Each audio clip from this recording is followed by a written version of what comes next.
set schedule. You know exactly what you're doing tomorrow and the next day. Everything is planned out for you. But in the middle of the pandemic, we had to give up on that. Everything was changing so quickly. We had to let go of expectations and learn to accept that, for the time being, there were far more important things on this planet than kicking a ball around. All our players were isolated, and all the clubs were shut down, but we chose to make the most of it. As a team, we were going to use every day in the hopes that there would still be an Olympics. Our goal was to train more efficiently and effectively than our opponents despite the obstacles. We weren't going to let a lack of games and a lack of normal preparation become an excuse. Our strength and conditioning coach had us doing workouts together on Zoom. Desiree Scott ran a virtual Zumba class. All of us had our own homemade gyms where we could work out as best we could with whatever equipment was available. Mine was in my garage. And then Canada pulled out of the Olympics. I had the same reaction I'm sure a lot of athletes had. What? Really? There is going to be an Olympics and Canada is not going? I've trained my whole life for this. If there's going to be an Olympics, they're going to do it safely. Shouldn't we be part of it? But within a day or two, it became clear that the 2020 games were going to be postponed for everyone. That was at the end of March. In June, our coach Kenneth Heiner Muller stepped down to take a job in Denmark, his home country. We understood. It was the right move for him and his family. His contract with the Canadian Soccer Association, or CSA, ran through the Olympics, and now there weren't going to be any Olympics, at least not in 2020. He had been offered his dream job. It all made sense. But it meant that we no longer had a coach. As it turned out, we wouldn't have one for a long time.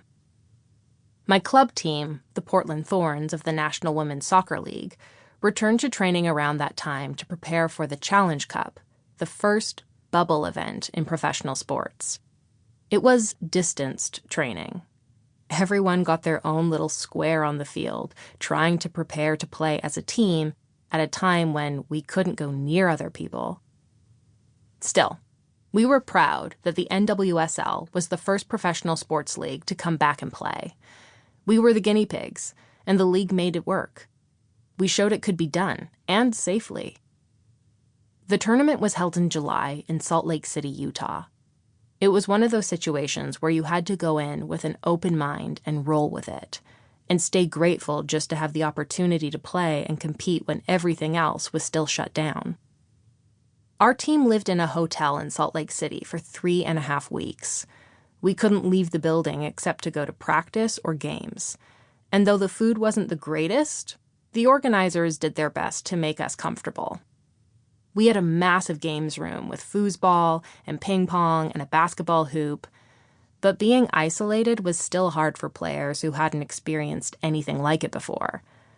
I've been traveling with the national team since I was 16 and have been away from home for months at a time, so I adapted more easily than some of my teammates. We played well, but lost in the semifinals.